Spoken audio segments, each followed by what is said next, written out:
नमस्कार, स्वागत है आपका तेज भारत नेटवर्क की मुख्य खबरों में। आइए रुक करते हैं इस वक्त की बड़ी खबरों पर। हनीट्रैप में फंसा आईएएफ का विंग कमांडर पाक को खुफिया जानकारी देने के आरोप में दिल्ली पुलिस ने किया गिरफ्तार। दिल्ली में एक विंग कमांडर को पाकिस्तानी खुफिया एजेंसियों द्वारा हनीट्रैप में फंसाकर संवेदनशील रक्षा जानकारी लीक करने के आरोप में गिरफ्तार किया गया है। एक विंग कमांडर को सोशल मीडिया के माध्यम से पाकिस्तानी खुफिया एजेंसियों द्वारा हनीट्रैप किए जाने के आरोप में गिरफ्तार किया गया है। यह जानकारी भारतीय वायुसेना यानी आईएएफ के अधिकारियों ने दी है। आरोपित अधिकारी सक्रिय निगरानी में था और अब उसे कानून प्रवर्तन एजेंसियों को सौंप दिया गया है।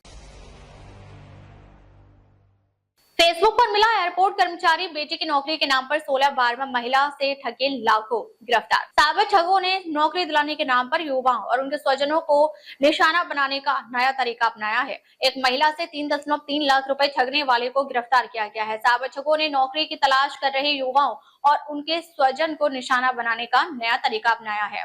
उत्तर पूर्वी जिले की साइबर थाना पुलिस ने ऐसे ही एक मामले का पर्दाफाश करते हुए फेसबुक पर खुद को आईजीआई एयरपोर्ट का कर्मचारी बताकर महिला से 3.3 लाख रुपए ठगने वाले आरोपित को गिरफ्तार किया है।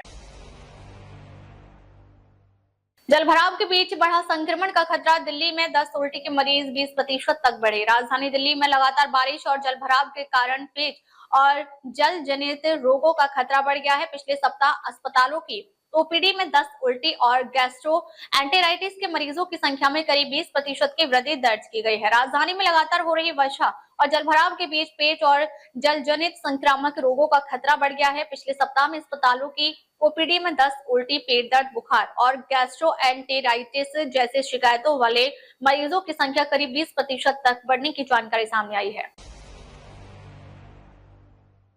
127 मिलीमीटर बारिश से टूटा दिल्ली में 16 साल का रिकॉर्ड। पेड़, मकान गिरने से लेकर जलभराव तक आज भी अलर्ट। दिल्ली में शुक्रवार को इस सीजन की सबसे अधिक बारिश दर्ज की गई, जिससे मकान गिरने और जलभराव की कई घटनाएं हुई। भारी बारिश के कारण यातायात व्यवस्था बुरी तरह प्रभावित हुई। दिल्ली के कई हिस्सों में शुक्रवार को इस सीजन का सबसे अधिक बारिश वाला दिन दर्ज किया गया। इस बीच शहर में मकान और दीवार गिरने की 9 घटनाएं सामने आई, जबकि कम से कम 16 पेड़ गिरने की भी सूचना मिली। वहीं एमसीडी को 3 तो एनडीएमसी को 15 स्थानों पर जलभराव की शिकायत मिली है। दिल्ली में H1N1 वायरस से 2 सगी बहनों की मौत। तेजी से बड़े मामलों को लेकर सावधानी बरतने की सलाह। दिल्ली में H1N1 के बढ़ते मामलों के बीच एक निजी अस्पताल में 3 दिन के भीतर 2 सगी बहनों की मौत हो गई। छोटी बहन में H1N1 की पुष्टि हुई, जबकि बड़ी बहन में फ्लू जैसे लक्षण थे। स्वास्थ्य विभाग स्थिति पर नजर रख रहा है। दिल्ली में H1N1 यानी फ्लू का एक प्रकार जो सांस के जरिए फैलता है के बढ़ते मामलों के बीच एक निजी अस्पताल में 3 दिन के अंदर 2 सगी बहनों की मौत का मामला सामने आया है। सुरक्षित कमरे में तैयार हुआ नीट पेपर फिर भी लीक कैसे हुआ? सीबीआई चार्जशीट में मिली सिस्टम की कमजोरियां। सीबीआई के आरोप पत्र से खुलासा हुआ है कि नीट यूजी 2026 पेपर लीक के मुख्य स्रोत एनटीए के 3 विषय विशेषज्ञ थे। इन विशेषज्ञों ने गोपनीय सामग्री बाहर निकाली और पुणे में कोचिंग भी देते थे, जबकि एनटीए की सुरक्षा में भी चूक पाई गई। नीट यूजी 2026 पेपर लीक मामले में सीबीआई के आरोप पत्र ने परीक्षा का प्रश्न पत्र तैयार करने वाली गोपनीय प्रक्रिया में हुई सुरक्षा चूकों को उजागर किया है।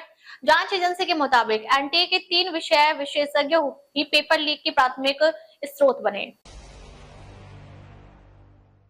57.3 मिलीमीटर बारिश में जब दिल्ली डूबी तो जिम्मेदार कौन? खुले नाले, गड्ढे और जलभराव ने बढ़ाया जान का खतरा। दिल्ली में दिन भर हुई भारी वर्षा से जलभराव और यातायात जाम की समस्या उत्पन्न हो गई, जिससे जनजीवन अस्त व्यस्त हो गया। राजधानी में शुक्रवार को दिन भर वर्षा हुई, जहां एजेंसियों की लापरवाही के कारण रिहायशी इलाकों से लेकर प्रमुख सड़कों तक जलभराव हो गया। सुबह जैसे तैसे बच्चे स्कूल गए। कोई स्कूली बच्चा रेनकोट पहनकर स्कूल पहुंचा तो कोई ऑटो और दूसरों का सहारा लेकर स्कूल पहुंचा। E20 पेट्रोल के खिलाफ आज से देशव्यापी मुहिम छेड़ेगी। आप बंगाल से करेगी अभियान की शुरुआत। आम आदमी पार्टी ने 8 अगस्त से E20 पेट्रोल के घटित दुष्प्रभाव के खिलाफ देशव्यापी अभियान चलाने की घोषणा की है। पार्टी विभिन्न राज्यों में टाउन हॉल बैठकें आयोजित कर लोगों को इस मुद्दे पर जागरूक करेगी। आम आदमी पार्टी ने E20 पेट्रोल के मुद्दे पर देशव्यापी अभियान शुरू करने की घोषणा की है। पार्टी 8 अगस्त से विभिन्न राज्यों में टाउन हॉल बैठकों का आयोजन करेगी, जिसके माध्यम से लोगों को E20 के कथित दुष्प्रभावों के बारे में जागरूक किया जाएगा। रील्स, एआई फेस्ट और दोस्ती जेनजी के लिए डीयू बना रियल एडल्टिंग की पाठशाला। दिल्ली विश्वविद्यालय में नए सत्र की शुरुआत के साथ ही जेनजी छात्र कैंपस लाइफ को नए अंदाज में जी रहे हैं, जहां पढ़ाई के साथ साथ फैशन, सोशल नेटवर्किंग और लाइफ एक्सपीरियंस पर जोर है। यह लेख डीयू के जीवंत माहौल, छात्रों के बदलते ट्रेंड्स और उनके आत्मनिर्भर बनने के सफर को दर्शाता है, जहां कैंटीन से लेकर डिजिटल लर्निंग तक सब कुछ बदल गया है। दिल्ली के इन 3 रिंग रोड पर खत्म होगा सिग्नल का झंझट, 17 ट्रैफिक सिग्नल हटाने की तैयारी। मुद्रिका मार्ग, बाहरी मुद्रिका मार्ग और UER2 को जोड़ने वाले मार्ग को 2 चरणों में सिग्नल मुक्त किया जा रहा है, जिससे दिल्ली में यातायात सुगम होगा। मुद्रिका मार्ग, बाहरी मुद्रिका मार्ग व UER2 तीनों मार्गों को जोड़ने वाले मार्ग को 2 चरणों में यातायात सिग्नल मुक्त करने की तैयारी अंतिम चरण में है। पहले चरण में नेताजी सुभाष प्लेस से मधुबन चौक तक 12 में से 10 सिग्नल हटाए जा चुके हैं। दिल्ली में क्यों हुई इतनी मूसलाधार बारिश, जिससे अगस्त के पहले सप्ताह में टूटा 15 साल का रिकॉर्ड। राजधानी दिल्ली में 4 मौसम प्रणालियों के कारण रिकॉर्ड तोड़ वर्षा हुई, जिसने अगस्त के पहले सप्ताह में 15 साल का रिकॉर्ड तोड़ दिया है। इस साल अगस्त के शुरुआती 7 दिनों में 127 मिलीमीटर वर्षा दर्ज की गई, जो 2011 के बाद से सबसे अधिक है और औसत से लगभग 3 गुना ज्यादा है। शुक्रवार को राजधानी में रिकॉर्ड वर्षा की वजह एक नहीं बल्कि 4 मौसम प्रणालियां रही। मानसून ट्रफ तो राजधानी के ऊपर से गुजर ही रहा है। दिल्ली पुलिस ने 72 घंटे में 23 अपराधियों को दबोचा, करोड़ों का माल बरामद। उत्तर पश्चिम जिला पुलिस ने ऑपरेशन प्रहार के तहत 72 घंटे में 23 आरोपितों को गिरफ्तार किया है। पुलिस ने करोड़ों रुपए के 390 मोबाइल, 66 वाहन, 19 अवैध हथियार और 62 लाख के आभूषण बरामद किए हैं। उत्तर पश्चिम जिला पुलिस ने ऑपरेशन प्रहार के तहत कार्रवाई करते हुए केवल 72 घंटे के भीतर 23 आरोपित को पकड़ा है। आरोपित के पास से झपटमारी व चोरी के 390 मोबाइल, 66 चोरी के 2 पहिया व 4 पहिया वाहन, 19 अवैध हथियार, 21 चाकू, सोने चांदी के आभूषण बरामद किए गए हैं। 17 सितंबर को मतदान की संभावना, कैंपस में चुनावी सरगर्मियां तेज। डूसू चुनाव 17 सितंबर को होने की संभावना है। हालांकि विश्वविद्यालय प्रशासन ने अभी आधिकारिक कार्यक्रम जारी नहीं किया है। छात्र संगठन नए विद्यार्थियों के बीच पहुंच बढ़ाने और चुनावी माहौल बनाने में जुट गए हैं, जिससे कैंपस में राजनीतिक गतिविधियां तेज हो गई हैं। 200 चुनाव इस वर्ष 17 सितंबर को होने की संभावना है। हालांकि विश्वविद्यालय प्रशासन ने अभी आधिकारिक चुनाव प्रक्रिया जारी नहीं किया है। दिल्ली विश्वविद्यालय में पेश हुई CAG रिपोर्ट, 220.59 करोड़ रुपए की कर वसूली में गड़बड़ियां उजागर। दिल्ली विधानसभा में पेश कैग रिपोर्ट ने 2019-2023 के दौरान दिल्ली सरकार के कई विभागों में राजस्व वसूली, प्रशासनिक कामकाज और खर्च में अनियमितताएं उजागर की हैं। दिल्ली विधानसभा में शुक्रवार को मुख्यमंत्री रेखा गुप्ता ने नियंत्रक एवं महालेखा परीक्षक यानी कैग की रिपोर्ट पेश की। इस रिपोर्ट में वर्ष 2019 से 2023 के दौरान दिल्ली सरकार के कई विभागों में राजस्व वसूली, प्रशासनिक कामकाज और सरकारी खर्च से जुड़ी कई अनियमितताओं की ओर ध्यान दिलाया गया है। एनटीए को भंग करो, नीट 2026 पेपर लीक मामले में सीबीआई चार्जशीट पर CJP की मांग। कांग्रेस जनता पार्टी ने नीट यूजी 2026 पेपर लीक मामले में सीबीआई चार्जशीट के बाद एनटीए को भंग कर राष्ट्रीय तकनीकी परीक्षण आयोग बनाने की मांग की है। कांग्रेस जनता पार्टी यानी CJP ने नेशनल टेस्टिंग एजेंसी यानी एनटीए को भंग करने और इसे एक राष्ट्रीय तकनीकी परीक्षण आयोग में बदलने की मांग की है। यह मांग सेंट्रल ब्यूरो ऑफ इन्वेस्टिगेशन यानी सीबीआई द्वारा नीट यूजी 2026 पेपर लीक मामले में दाखिल चार्जशीट के बाद आई है।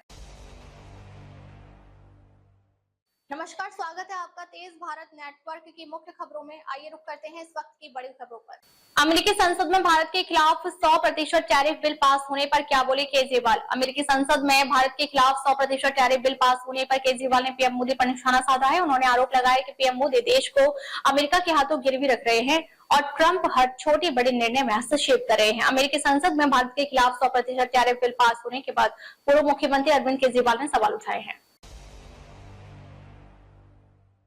दिल्ली के मदनपुर खादर में युवक नाले में बहा, नोएडा से लौटते वक्त हुआ हादसा, सर्च ऑपरेशन जारी। दक्षिणी दिल्ली के मदनपुर खादर में नोएडा से लौट रहा 18 वर्षीय अंकित नाले में फिसलकर बह गया।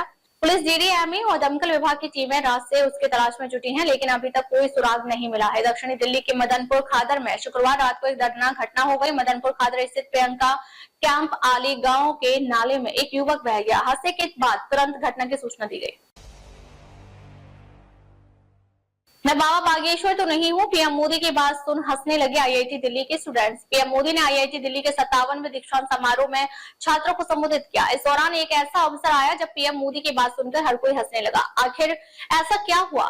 IIT दिल्ली के 57वें दीक्षांत समारोह में शनिवार को देश के प्रधानमंत्री नरेंद्र मोदी मुख्य अतिथि के रूप में शामिल हुए। इस दौरान पीएम मोदी ने होनहार छात्रों को सम्मानित किया। दिल्ली के देवली में बारिश से गिरी पार्किंग की दीवार, 10 से ज्यादा कारें मलबे में दबकर क्षतिग्रस्त। दिल्ली के देवली की नई बस्ती में भारी बारिश के कारण एक प्राइवेट पार्किंग की दीवार गिर गई। इस घटना में 10 वाहन क्षतिग्रस्त हो गए, जिनमें नई और पुरानी गाड़ियां शामिल है। राजधानी दिल्ली में भारी बारिश के बाद शनिवार को देवली के नई बस्ती में प्राइवेट पार्किंग की दीवार गिर गई। दीवार गिरने से 10 वाहन क्षतिग्रस्त हो गए हैं। अभी 2 दिन पहले ही यहाँ पर दिल्ली जल बोर्ड और एमसीडी का काम हुआ था। दिल्ली में कांवड़ियों पर फूलों की बारिश, सीएम रेखा गुप्ता बोली, धन और सुविधाओं की नहीं होने देंगे कमी। मुख्यमंत्री रेखा गुप्ता ने अप्सरा बॉर्डर पर कांवड़ सेवा शिविर का दौरा कर कांवड़ियों का फूलों से स्वागत किया। दिल्ली सरकार ने कांवड़ियों की सुविधाओं का पूरा ध्यान रखा है और 2026 के लिए कांवड़ समितियों की वित्तीय सहायता भी बढ़ाई है। दिल्ली की मुख्यमंत्री रेखा गुप्ता ने शनिवार को दिलशाद गार्डन के पास अप्सरा बॉर्डर स्थित कांवड़ सेवा शिविर का दौरा किया। दिल्ली के नरेला में मर्सिडीज और वैगन आर की भिड़ंत, 70 साल की बुजुर्ग महिला की मौत। दिल्ली के नरेला में शनिवार सुबह मर्सिडीज और वैगन आर की टक्कर में 70 वर्षीय महिला की मौके पर ही मौत हो गई। पुलिस ने घातक दुर्घटना का मामला दर्ज करने की प्रक्रिया शुरू कर दी है। बाहरी दिल्ली में नरेला के मामूरपुर इलाके में शनिवार सुबह मर्सिडीज और वैगन आर के आमने सामने की हुई टक्कर में 70 वर्षीय महिला की मौत हो गई। आज के पल को खुलकर जी लीजिए, आईआईटी दिल्ली के दीक्षांत समारोह में बोले पीएम मोदी। गर्ल्स स्टूडेंट्स को लेकर पूछा सवाल। पीएम मोदी ने आईआईटी दिल्ली के 57वें दीक्षांत समारोह में छात्रों को संबोधित किया, उन्हें वर्तमान का आनंद लेने और उत्साह व जुनून से अपनी नई यात्रा शुरू करने के लिए प्रेरित किया। पीएम मोदी ने गर्ल स्टूडेंट्स को लेकर सवाल भी पूछा। प्रधानमंत्री नरेंद्र मोदी आज शनिवार को आईआईटी दिल्ली के 57वें दीक्षांत समारोह में मुख्य अतिथि के रूप में शामिल हुए हैं। हनी ट्रैप में फंसा आईएएफ का विंग कमांडर, पाक को खुफिया जानकारी देने के आरोप में दिल्ली पुलिस ने किया गिरफ्तार। दिल्ली में एक विंग कमांडर को पाकिस्तानी खुफिया एजेंसियों द्वारा हनी ट्रैप में फंसाकर संवेदनशील रक्षा जानकारी लीक करने के आरोप में गिरफ्तार किया गया है। विंग कमांडर को सोशल मीडिया के माध्यम से पाकिस्तानी खुफिया एजेंसियों द्वारा हनी ट्रैप किए जाने के आरोप में गिरफ्तार किया गया है। फेसबुक पर मिला एयरपोर्ट कर्मचारी, बेटी की नौकरी के नाम पर 16 बार में महिला से ठगे लाखों, गिरफ्तार। साइबर ठगों ने नौकरी दिलाने के नाम पर युवाओं और उनके स्वजन को निशाना बनाने का नया तरीका अपनाया है। एक महिला से 3.3 लाख रुपए ठगने वाले को गिरफ्तार किया गया है। साइबर ठगों ने नौकरी की तलाश कर रहे युवाओं और उनके स्वजन को निशाना बनाने का नया तरीका अपनाया है। उत्तर पूर्वी जिले की साइबर थाना पुलिस ने ऐसे ही एक मामले का पर्दाफाश करते हुए फेसबुक पर खुद को आईजीआई एयरपोर्ट का कर्मचारी बताकर महिला से 3.3 लाख रुपए ठगने वाले आरोपित को गिरफ्तार किया है। जलभराव के बीच बड़ा संक्रमण का खतरा, दिल्ली में 10 उल्टी के मरीज 20% तक बढ़े। राजधानी दिल्ली में लगातार बारिश और जलभराव के कारण पेट और जल जनित रोगों का खतरा बढ़ गया है। पिछले सप्ताह अस्पतालों की ओपीडी में 10 उल्टी और गैस्ट्रोएंटेराइटिस के मरीजों की संख्या में करीब 20% की वृद्धि दर्ज की गई है। राजधानी में लगातार हो रही वर्षा और जलभराव के बीच पेट और जल जनित संक्रामक रोगों का खतरा बढ़ गया है। पिछले सप्ताह में अस्पतालों की ओपीडी में 10 उल्टी, पेट दर्द, बुखार और गैस्ट्रोएंटेराइटिस जैसे शिकायतों वाले मरीजों की संख्या करीब 20% तक बढ़ने की जानकारी सामने आई है। दिल्ली में H1N1 वायरस से 2 सगी बहनों की मौत, तेजी से बढ़ते मामलों को लेकर सावधानी बरतने की सलाह। दिल्ली में H1N1 के बढ़ते मामलों के बीच एक निजी अस्पताल में 3 दिन के भीतर 2 सगी बहनों की मौत हो गई। छोटी बहन में H1N1 की पुष्टि हुई, जबकि बड़ी बहन में फ्लू जैसे लक्षण थे। स्वास्थ्य विभाग स्थिति पर नजर रख रहा है। दिल्ली में H1N1 यानी फ्लू का एक प्रकार जो सांस लेने के जरिए फैलता है, कि बढ़ते मामलों के बीच एक निजी अस्पताल में 3 दिन के अंदर 2 सगी बहनों की मौत का मामला सामने आया है। 3 साल 11 महीने की छोटी बहन को 3 अगस्त को गंभीर हालत में अस्पताल लाया गया था। E20 पेट्रोल के खिलाफ आज से देशव्यापी मुहिम छेड़ेगी, आप बंगाल से करेगी अभियान की शुरुआत। आम आदमी पार्टी ने 8 अगस्त से E20 पेट्रोल के कथित दुष्प्रभावों के खिलाफ देशव्यापी अभियान चलाने की घोषणा की है। पार्टी विभिन्न राज्यों में टाउन हॉल बैठकें आयोजित कर लोगों को इस मुद्दे पर जागरूक करेगी। आम आदमी पार्टी ने E20 पेट्रोल के मुद्दे पर देशव्यापी अभियान शुरू करने की घोषणा की है। पार्टी 8 अगस्त से विभिन्न राज्यों में टाउन हॉल बैठकों का आयोजन करेगी, जिनके माध्यम से लोगों को E20 के कथित दुष्प्रभावों के बारे में जागरूक किया जाएगा। रील्स, एआई फेस्ट और दोस्ती, जेनजी के लिए डीयू बना रियल एडल्टिंग की पाठशाला। दिल्ली विश्वविद्यालय में नए सत्र की शुरुआत के साथ ही जेनजी छात्र कैंपस लाइफ को नए अंदाज में जी रहे हैं, जहां पढ़ाई के साथ साथ फैशन, सोशल नेटवर्किंग और लाइफ एक्सपीरियंस पर जोर है। यह लेख डीयू के जीवंत माहौल, छात्रों के बदलते ट्रेंड्स और उनके आत्मनिर्भर बनने के सफर को दर्शाता है, जहां कैंटीन से लेकर डिजिटल लर्निंग तक सब कुछ बदल गया है। दिल्ली के इन 3 रिंग रोड पर खत्म होगा सिग्नल का झंझट, 17 ट्रैफिक सिग्नल हटाने की तैयारी। मुद्रिका मार्ग, बाहरी मुद्रिका मार्ग और UER 2 को जोड़ने वाले मार्ग को 2 चरणों में सिग्नल मुक्त किया जा रहा है, जिससे दिल्ली में यातायात सुगम होगा। मुद्रिका मार्ग, बाहरी मुद्रिका मार्ग व UER 2 तीनों मार्गों को जोड़ने वाले मार्ग को 2 चरणों में यातायात सिग्नल मुक्त करने की तैयारी अंतिम चरण में है। पहले चरण में नेताजी सुभाष प्लेस से मधुबन चौक तक 12 में से 10 सिग्नल हटाए जा चुके हैं और जल्द ही शेष 2 को हटाने की तैयारी है। अब दूसरे चरण में 5 सिग्नल भी हटाए जाएंगे, इसके लिए भी पूरी तैयारी कर ली गई है। दिल्ली में क्यों हुई इतनी मूसलाधार बारिश, जिससे अगस्त के पहले सप्ताह में टूटा 15 साल का रिकॉर्ड। राजधानी दिल्ली में 4 मौसम प्रणालियों के कारण रिकॉर्ड तोड़ वर्षा हुई, जिसने अगस्त के पहले सप्ताह में 15 साल का रिकॉर्ड तोड़ दिया है। इस साल अगस्त के शुरुआती 7 दिनों में 127 मिलीमीटर वर्षा दर्ज की गई, जो 2011 के बाद से सबसे अधिक है और औसत से लगभग 3 गुना ज्यादा है। शुक्रवार को राजधानी में रिकॉर्ड वर्षा की वजह एक नहीं बल्कि 4 मौसम प्रणालियां रही। मानसून ट्रफ तो राजधानी के ऊपर से गुजर ही रहा है।